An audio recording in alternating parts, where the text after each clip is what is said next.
सूरदास जी एक बार कुएं में गिर गए। जब कुएं में गिरे तो कुएं के अंदर से ही श्री कृष्ण पुकारने लगे। तो छोटे से कन्हैया बाल रूप में आए, बाबा मैं गैया चराने जा रहा था, तुम्हारी आवाज सुन के आया हूं, मेरा हाथ पकड़ लो, आओ मैं तुम्हें निकाल दूं। सूरदास जी समझ गए कि इस जंगल में कोई और नहीं हो सकता, ये भगवान ही है, मेरी रक्षा करने आए हैं। पर आए किस रूप में है? बच्चे के रूप में। सूरदास जी ने कहा, हे प्रभु मैं समझ गया कि आप ही आए हो, तो सुनो, मैं तो अंधा हूं, मुझे थोड़ी पता है कि आपका हाथ कहाँ है, मुझे नहीं पता कि आपका हाथ कहाँ है, आप कहाँ खड़े हो, पर आपको तो पता है कि मेरा हाथ कहाँ है। इसलिए प्रभु मैं आपके हाथ को नहीं पकड़ सकता, आप पकड़ लीजिए मेरे हाथ को। यदि मैंने आपको पकड़ा तो मैं आपको छोड़ दूंगा, पर आपने जैसे पकड़ लिया नहीं छोड़ेंगे, इसलिए आप पकड़ लो। सूरदास जी बाहर आए, और जब बाहर आए ना तो भगवान श्री कृष्ण के चरणों को पकड़ लिया। वो पता था उन्हें कि ये भगवान है। हे प्रभु आप भगवान हो, हमें अपना दर्शन दो। सूरदास जी से बच्चे ने कहा, अरे बाबा तूने तो पांव पकड़ लिया, मैंने तो तेरी मदद की।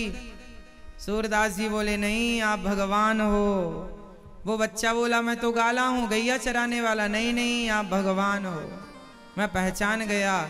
मैंने बहुत बच्चों की बातें सुनी है, आज तक बहुत बच्चों की वाणी मैंने सुनी है, पर आपके जैसी वाणी मैंने पहली बार सुनी। आपके जैसा सुर, आपकी जैसी वाणी तो भगवान की ही हो सकती है। मैंने बहुत बच्चों को स्पर्श किया है, लेकिन आपके हाथों को जब मैंने स्पर्श किया तो वो स्पर्श ही अलग था। ये संसार के व्यक्ति का स्पर्श नहीं हो सकता, ये भगवान का स्पर्श है, छोड़ेंगे नहीं, भगवान को नहीं छोड़ा। तब राधा रानी आ गई, और श्री राधा रानी ने कहा, प्रभु ये कौन है? राधा रानी से भगवान ने कहा, देखो ना राधा, ये बाबा ने हमें पकड़ रखा है। सूरदास जी बोले राधा रानी से, हे माँ आप तो करुणामयी हो, कहो ना कन्हैया से कि मुझे अपना दर्शन दें। राधा रानी ने कहा, प्रभु अपना दर्शन क्यों नहीं देते, उस अंधे को क्यों सताते हो? भगवान ने कहा, अच्छा ठीक है, तुम कहती हो तो देता हूं। तो सूरदास जी के सामने श्री राधा रानी और श्याम सुंदर दोनों प्रकट हो गए। सूरदास जी से कहा, देखो। राधा रानी ने कहा, वो कैसे देखेगा, उसकी तो आंखें नहीं है। तो एक काम करते हैं, पहले उसे आंखें देते हैं। तो राधा रानी ने उसे आंखें प्रदान की। सूरदास जी को दिव्य चक्षु दिए, दिव्य नेत्र दिए। आज पहली बार सूरदास जी ने अपनी आंखें खोली, और जब आंखें खोली तो श्याम सुंदर सामने खड़े, राधा रानी सामने। जब दर्शन कर लिया, राधा रानी ने कहा, सूरदास जी कुछ मांग लो ना। माँ बस मैं आपके लिए रोता रहूं, आपके प्रेम में पागल रहूं, संसार मुझे पागल कहे, बस मुझे अपना प्रेम दे दीजिए प्रभु। हे राधा रानी, हे श्याम सुंदर, बस प्रेम दे दीजिए और कुछ नहीं। ठीक है मैंने तुम्हें प्रेम दिया।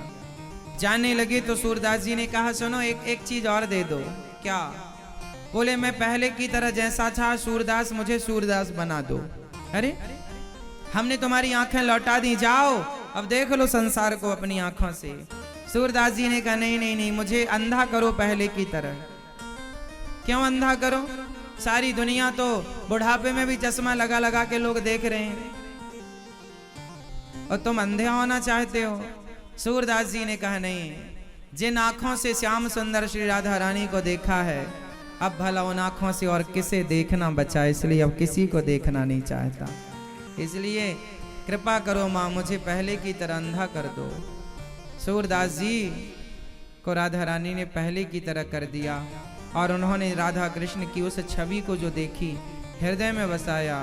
एक बात बताएं, भगवान को देखने के लिए ना अपनी ये आंखें नहीं चाहिए, भगवान को देखने के लिए तो सूरदास जी की आंखें चाहिए। यदि उन आंखों से देखना चाहो तो देख लो। इसलिए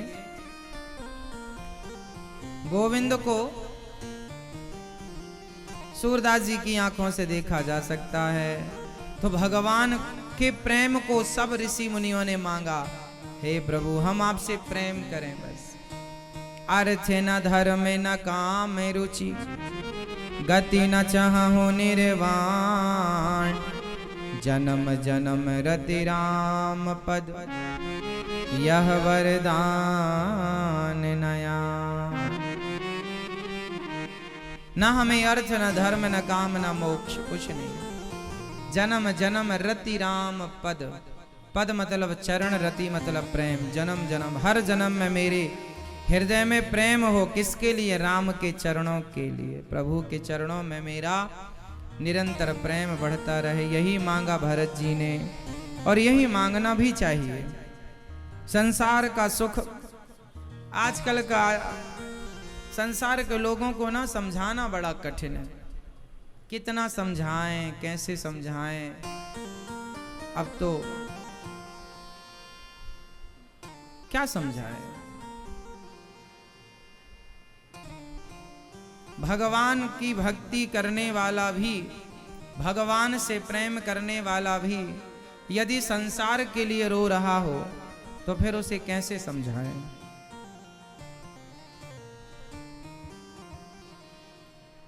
अच्छा एक बात बताओ,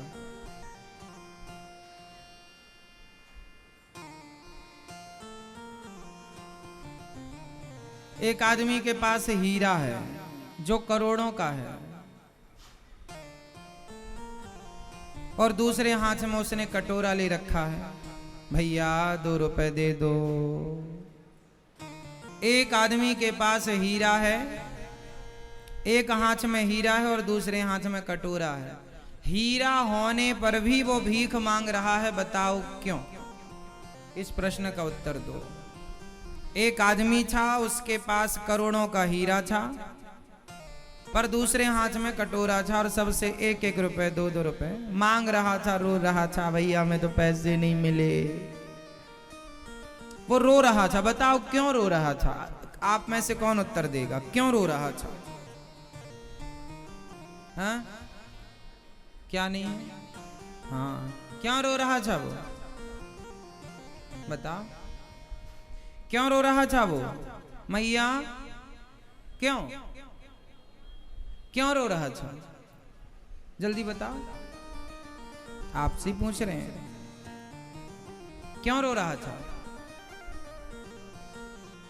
उसको क्या नहीं था? क्यों रो रहा था वो? भैया बताओ आप, सफेद, हाँ हाँ आप बताओ, सफेद शर्ट वाले, बैठे बैठे बताओ मस्त।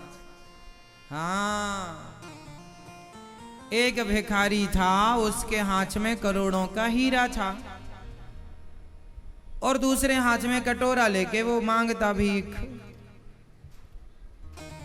वो भीख इसलिए मांग रहा था, वो दुखी इसलिए था क्योंकि वो जानता ही नहीं था कि मेरे हाथ में जो पत्थर है वो हीरा है। उसे ज्ञान नहीं था कि ये हीरा है। अच्छा ये ज्ञान हो जाता कि ये हीरा है तो कटोरा छूट जाता कि नहीं? रोना छूट जाता कि नहीं? छूट जाता। बताओ वो भिखारी कौन है? कौन? यहां जितने लोग बैठे हैं और टीवी यूट्यूब पर जितने सुन रहे, हम सब वो भिखारी हैं जिनके पास एक हीरा तो है। वो हीरा कौन?